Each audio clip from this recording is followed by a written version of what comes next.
Bugün anlatacağımız hikaye, insanlığın neredeyse tamamen yok olduğu bir dünyada geçiyor. Bu hikaye yıllar önce başlayan bir kabusunun hala bitmediğini gösterir. Ve bu kabusun adı 28 Years Later. Her şey Rega virüsün dünyaya yayılmasından tam 24 yıl sonra başlar. Yıllar önce yayılan bu virüs, insanları birkaç saniye içinde kontrol edilmez bir öfkeye sürüklüyordu. Virüse yakalanan insanlar artık düşünemiyorlar, merhamet göstermiyor ve önlerine çıkan herkese saldırıyordu. İngiltere neredeyse tamamen yok olmuştu.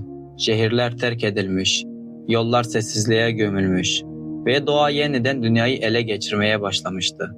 Ama yine de insanlık tamamen yok olmamıştı.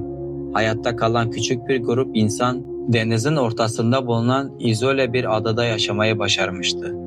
Bu adada insanlığın son güvenli yerlerinden biriydi.